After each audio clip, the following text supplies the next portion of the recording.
हाँ, देखिए आज का टॉपिक है हमारा पर्याप्त प्रतिबंध। कल जो हम पढ़ रहे थे वो हमने पढ़ा था आवश्यक प्रतिबंध। तो दोनों के अंदर डिफरेंस क्या है वो समझ लीजिए पहले। तो पहले मैं आपको आवश्यक प्रतिबंध के बारे में बता रहा हूँ वापस, जो हम कल पूरा थ्योरम कर चुके हैं। तो देखिए आवश्यक प्रतिबंध,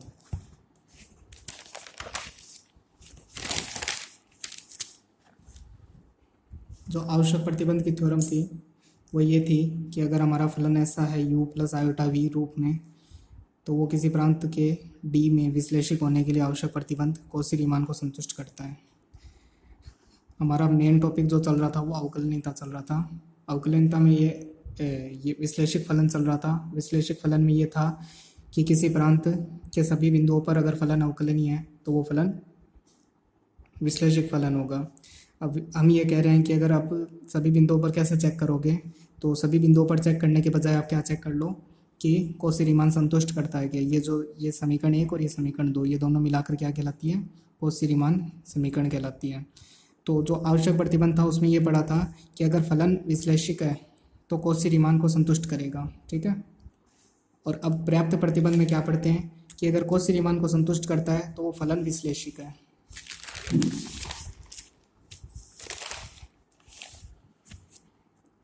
कि कौशी रीमान समीकरण को संतुष्ट करता है तो वो फलन विश्लेषिक होगा। तो स्टार्ट करते हैं।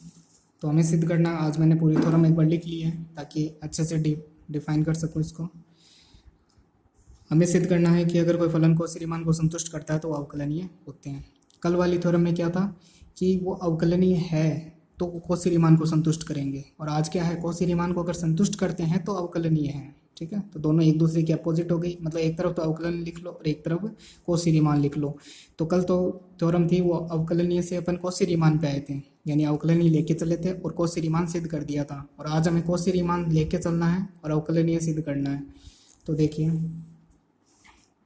सबसे पहले मैं एक बार लिख लेता हूँ कि देखो ये अवकलन की परिभाषा होती है, ठीक है। हम जानते हैं ये वाला सूत्र। तो इस वाले को हम क्या लिख सकते हैं, इसको हम क्या पढ़ते हैं कि डेल जेड की मैपिंग, डेल जेड 0 की तरफ टेंड्स हो रहा है तो ये जो फलन है वो इसकी तरफ टेंड्स हो रहा है।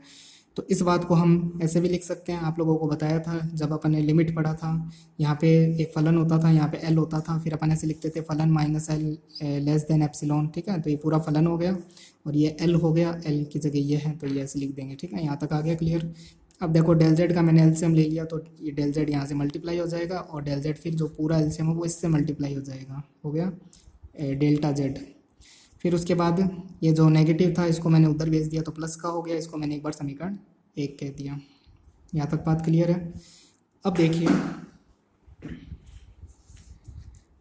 इसको अपन यूज़ करेंगे आगे की चीज़ें निकालने में। तो देखिए कैसे निकाल सकते हैं। अब मुझे जो फलन दिया गया था अपना वो डिपेंड करता है u प्लस आयोटा v पर। तो पहले मैं जो भी मैंने जो z के लिए काम किया वही मैं अब u के लिए कर रहा हूँ। तो ध्यान से देखिएगा, यानी जो फलन है वो मेरा किस पे डिपेंड करता है, u और v पर। तो जैसे मैंने इसके लिए लिखा है f के लिए, वैसे मैं u के लिए भी यही बात लिख सकता हूँ। तो u वाली जो बात लिखेंगे उसमें देखिए f की जगह मैंने u रख दिया, z की जगह अपन x प्लस आयोटा y लिखेंगे। तो एक तो x भी आ जाएगा और y भी आ जाएगा, और डेल्टा जो z होता है उसकी जगह अपन क्या लिखते हैं, delta x plus delta y लिखते हैं। तो डेल्टा x भी आ गया और डेल्टा y भी आ गया, ठीक है। z की जगह क्या आ जाएगा, x और y प्लस डेल्टा y, ठीक है। आगे देखिए डेल्टा z इसकी जगह क्या आ जाएगा, डेल्टा x आ जाएगा। और यहाँ पे देखिए यहाँ डेल्टा z की जगह वापस डेल्टा x आ जाएगा, और इसकी जगह देखो अवकलन है f का अवकलन, तो u का अवकलन हो जाएगा x के सापेक्ष। अगर ऐसी फिर एक बात और लिख सकता हूँ मैं, देखो ये वाली जो टर्म है वो यहाँ पे आ गई वापस माइनस u एक्स वाई। फिर यहाँ पे एप्सिलॉन 1 था, यहाँ पे मैंने n1 एटा 1 कर दिया, डेल्टा y कर दिया। यहाँ पे x के सापेक्ष अवकलन था, यहाँ पे मैंने y के सापेक्ष कर दिया, और यहाँ पर x के सापेक्ष था, y के सापेक्ष कर दिया। समीकरण 2 और 3। समीकरण 1 तक आपको कोई दिक्कत नहीं हुई होगी, समीकरण 2 और 3 को थोड़ा समझना इंपॉर्टेंट है। तो देखिए अगर मैं यहाँ पे एक पॉइंट मानूँ जिसकी वैल्यू है, मतलब जिसके कोऑर्डिनेट है x, y, तो इससे अगर मैं थोड़ा इधर की तरफ चलूँ तो मुझे जो कोऑर्डिनेट मिलेगा वो यहाँ पर मिलेगा x प्लस डेल्टा x, ये मिलेगा। और जो y कोऑर्डिनेट था वो यहाँ पर y है, जैसे एक्स कोऑर्डिनेट यहाँ पर एक्स था तो वाई कोऑर्डिनेट यहाँ पर वाई है। तो अगर मैं थोड़ा और आगे जाऊँ तो मुझे क्या मिलेगा, वाई प्लस डेल्टा वाई। अब अगर मुझे ये पॉइंट लिखना हो तो ये पॉइंट कैसे लिखा जाएगा, कोऑर्डिनेट एक्स कोऑर्डिनेट तो हो गया एक्स प्लस डेल्टा एक्स और वाई कोऑर्डिनेट हो गया वाई प्लस डेल्टा वाई। तो मेरा कोऑर्डिनेट ये हो गया। अब मुझे क्या करना है, इस पॉइंट से इस पॉइंट पे आना है, ठीक है। तो पहले मैं इस रास्ते को चूज करता हूँ, फिर यहाँ से इस रास्ते को चूज कर लेता हूँ, ठीक है। अगर मैं इस रास्ते को चूज करता हूँ तो देखिए यहाँ पर कोऑर्डिनेट क्या हो जाएगा, यहाँ पर एक्स कोऑर्डिनेट तो एक्स है लेकिन वाई कोऑर्डिनेट क्या है, वाई प्लस डेल्टा वाई है, ठीक है। तो अब आप एक बात समझ रहे होगे कि यहाँ वाला जो कोऑर्डिनेट था वो भी वाई प्लस डेल्टा वाई है और यहाँ वाला जो कोऑर्डिनेट है वो भी वाई प्लस डेल्टा वाई है, यानी वाई में तो कोई चेंजेस हुआ ही नहीं। चेंजेस किस में हुआ है, सिर्फ एक्स में चेंजेस हुआ है। तो वाई में अगर चेंज नहीं हुआ तो वाई कांस्टेंट है इसका मतलब, तो यानी वाई कांस्टेंट है, तो वाई कांस्टेंट है तो अवकलन सिर्फ किसके सापेक्ष होगा, एक्स के सापेक्ष। तो देखिए इस कोऑर्डिनेट को मैंने देखो यहाँ रख रखा है, फिर इस कोऑर्डिनेट को देखो मैंने यहाँ रख रखा है, तो यानी y तो कांस्टेंट है तो अवकलन सिर्फ किसके लिए सापेक्ष होगा, x के सापेक्ष, इसलिए मैंने यहाँ पे y के सापेक्ष अवकलन नहीं किया है। फिर देखिए अगर मैं यहाँ से यहाँ पर आता हूँ तो देखिए x कोऑर्डिनेट में तो कोई अंतर आ ही नहीं रहा, इस बार किस में अंतर आ रहा है, y कोऑर्डिनेट के अंदर, ठीक है। तो देखिए y में अगर अंतर आ रहा है तो मैं अवकलन किसके लिए, x तो क्या है कॉन्स्टेंट है, फिर तो अवकलन किसके लिए होगा, सिर्फ y के सापेक्ष। तो देखिए ये कोऑर्डिनेट मैंने यहाँ रख रखा है, फिर ये कोऑर्डिनेट मैंने यहाँ रख रखा है, ठीक है। तो अवकलन इस बार किसके सापेक्ष होगा, y के सापेक्ष होगा इस बार, ठीक है। तो इसलिए मैंने x नहीं लिख रखा। और ये जो एप्सिलॉन 1 और ईटा 1 ये सब क्या है, ये बहुत छोटी राशि होती है, सूक्ष्म राशि होती है, ये कहाँ से आई, बाकी फॉर्मूला जो था हमारा वो इसको देख के लिखा गया है, ठीक है। तो यहाँ तक तो आपको समझ में आ ही गया। तो बाकी फॉर्मूले का जो फॉर्मेट था वो तो बाकी वैसा ही रहना है दोनों का, बस इसमें जो पॉइंट्स है वो क्या आ जाएंगे, ये पॉइंट्स देखो दोनों कहाँ से आ गए, ये दोनों पॉइंट हो गए, ठीक है।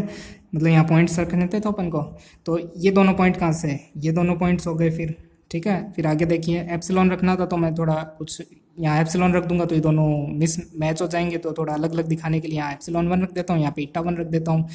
फिर यहाँ पर देखिए फलन का अवकलन करना है तो किसके सापेक्ष होगा, इतनी दूरी में तो y के सापेक्ष, x के सापेक्ष होगा यहाँ पर, तो x के सापेक्ष किया मैंने, यहाँ पे y के सापेक्ष होगा, y के सापेक्ष कर दिया।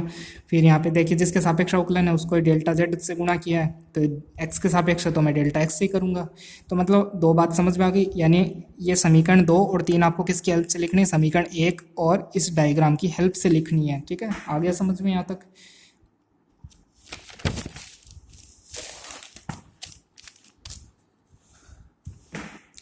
अब अगर मैं देखो, अब मैं डेल्टा यू लिखने जा रहा हूँ, ठीक है। तो इसको ध्यान से समझना, अगर मैं डेल्टा यू लिख रहा हूँ तो डेल्टा यू का मतलब क्या है, यहाँ पर इस वाले u में से ये वाला u माइनस कर दो, इस वाले u में से ये वाला u माइनस कर दो, जो डिफरेंस होगा उसको ही अपन डेल्टा u कहेंगे। तो देखो उस ऊपर वाले कोऑर्डिनेट u के u में से नीचे वाले कोऑर्डिनेट के u में से इसको इसमें से माइनस कर दिया, तो इसको ही अपन क्या कहते हैं, डेल्टा यू कहते हैं। यहाँ तक आ गया क्लियर।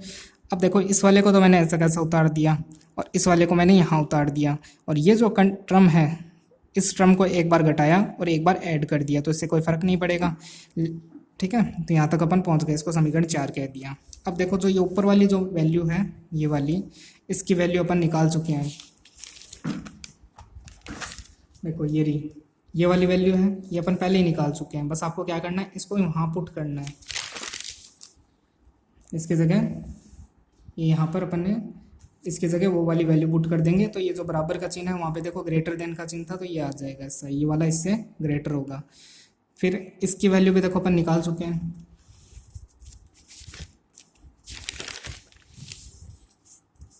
ये देखो इसकी वैल्यू भी अपन निकाल चुके हैं, ईटा 1 वगैरह, ठीक है। तो ये ईटा, यहाँ ईटा 1 कर देता हूँ एक बार, ईटा 1 वगैरह वो रख चुके हैं अपन।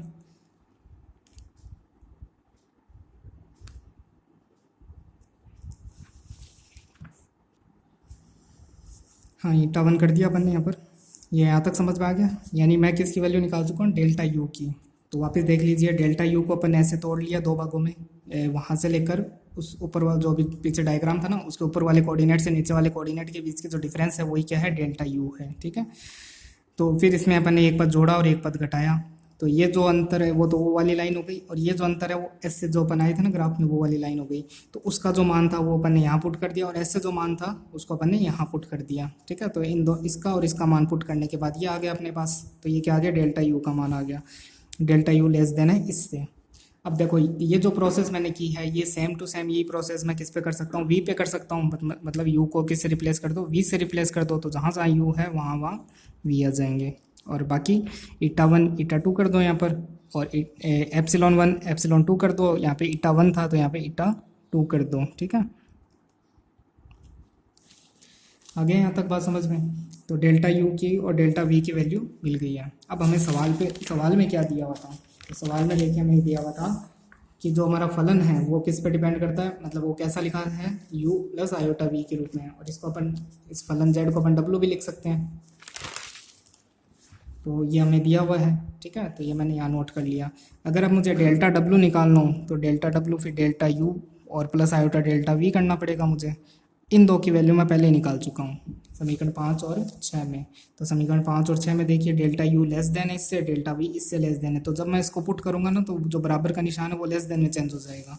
तो देखिए जो बराबर का निशान है वो किस में चेंज हो गया, लेस देन में। और डेल्टा यू की देखो मैंने पूरी वैल्यू रख दी, और डेल्टा वी की भी पूरी वैल्यू लिख दी, और जो आयोटा साथ में तो उसको भी नोट कर दिया यहाँ पर। ठीक है, यहाँ तक।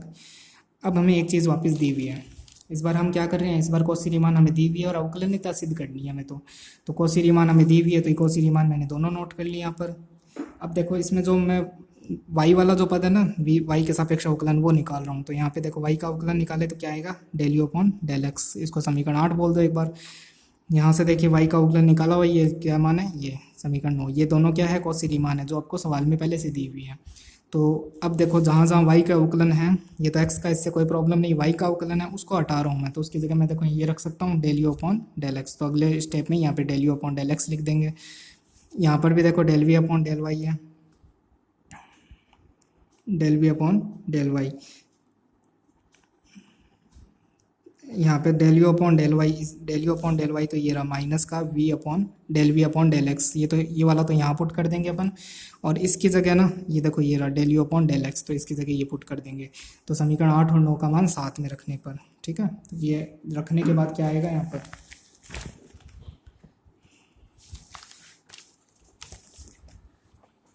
देखो एक तो यहाँ पे चेंजेस आ जाएगा और एक यहाँ पर चेंजेस आ जाएगा। ठीक है, और ये बाकी एज इट इज़ है। ठीक है, जो जैसा था वैसा का वैसा लिखा हुआ है। अब देखिए, अब ये देखो 4 स्टेप है। एक तो डेल्टा एक्स यहाँ पे भी है, डेल्टा एक्स यहाँ पर भी है। तो डेल्टा एक्स को अगर मैं कॉमन लूँगा तो क्या बन जाएगा, delta U upon del X और plus iota del V upon del X. और फिर देखिए यहाँ से मैं delta V delta Y minus को क्या लिख सकता हूँ मैं, इसको मैं लिख सकता हूँ आयोटा स्क्वायर। ठीक है, तो आयोटा स्क्वायर आ जाएगा, तो एक आयोटा तो इसको दे दो, ये देखो ये रहा। ठीक है, और एक आयोटा इसको दे दो, ये रहा। फिर देखो ये रहा, तो वापस इसमें ये वाला अपन को यहाँ लिखना है।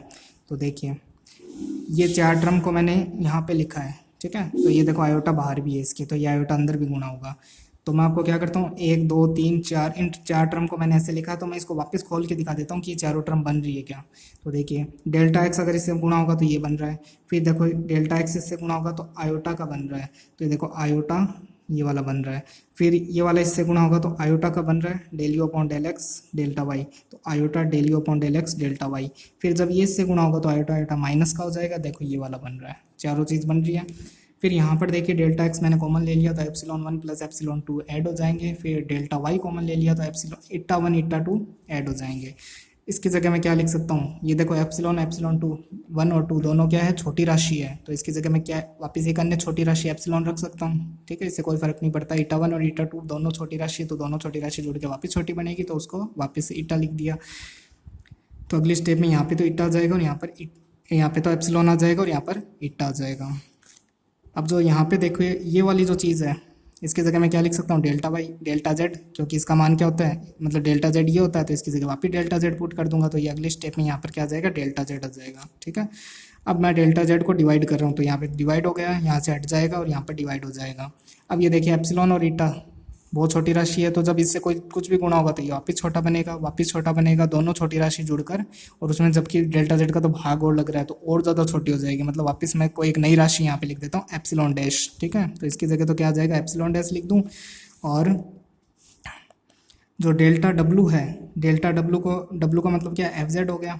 और एफ जेड का डेल्टा निकालने का मतलब जो ऊपर वाली यानी एक कदम आगे, यानी जेड प्लस डेल्टा जेड वाला जो पॉइंट है उसका फलन माइनस पीछे वाला जो पॉइंट है एफ जेड, उन दोनों का अंतर क्या कहलाता है, डेल्टा एफ जेड। जैसे अभी अपन ने डेल्टा यू लिखा था, वही की वही प्रोसेस है, ठीक है, रख देंगे। और इसकी जगह अपन क्या लिख देंगे, एप्सिलॉन डैश लिख देंगे। तो अब देखो एक तो यहाँ अंतर आ जाएगा, क्योंकि इसका मान रखूंगा मैं, ये वाला मान यहाँ रखूंगा, तो ये एक तो यहाँ स्टेप अंतर आ गई, और ये तो एज इट इज रखा है मैंने इसको, और इसकी जगह एप्सिलॉन डैश आ गया, ठीक है। अब देखिए, अब इसको मैं माइनस कर सकता हूँ इधर, और ये वापस वैसा का वैसा ही पड़ा रहने दो इसको, तो ठीक है, बस मैंने इसको यहाँ पे माइनस किया है। फिर अगर मैं इस वाली जो चीज़ है इसको मैं ऐसे लिख सकता हूँ, देखो ये अपना फलन हो गया, एक बार फलन मान लो इसकी जगह पूरे को, यहाँ एल मान लो और यहाँ पे लेस देन एप्सिलॉन, तो एफ में से एल, जैसे इस पूरे को एफ मान लो, यहाँ पे एल मान लो लेस देन एप्सिलॉन, तो एफ में से एल, वो इस वाली चीज़ को अपन लिमिट के रूप में लिख सकते हैं, जैसे अभी शुरू में मैंने बताया था। तो ये अपनी लिमिट हो जाती है, ठीक है, तो ये लिमिट हो जाएगी, इस फलन की लिमिट ये हो जाती है, तो ये अपन लिख सकते हैं, जानते हो आप पहले से ऑलरेडी। और इस पूरे को मैं अपन क्या लिख सकते हैं, इसको अपन अवकलन ये बोलते हैं, अवकलन बोलते हैं ना इसको, तो एफ डैश जेड लिख देता हूँ, तो बराबर ये आ गया, तो इसका ये अवकलन है। तो देखो कौशी रीमान की अपन ने बीच में हेल्प ली थी, उसको रखा था ना वहाँ पे, तो कौशी रीमान की हेल्प लेने पर हमें अवकलन मिल गया, ठीक है। तो अगर जो फलन कौशी रीमान को संतुष्ट करेगा वो फलन का अवकलन अस्तित्व में होगा, ठीक है। तो आ गई आज की थ्योरम समझ में। तो एक बार वापस इसको अगर आप खुद के हाथों से लिख कर फिर वापस इसे मतलब पढ़ोगे तो आपको पूरी क्लियर हो जाएगी, और थोड़ा सा मतलब फोकस करना इस पर कि क्या चीज़ है इसमें, ठीक है। बाकी नेक्स्ट क्लास में देखते हैं।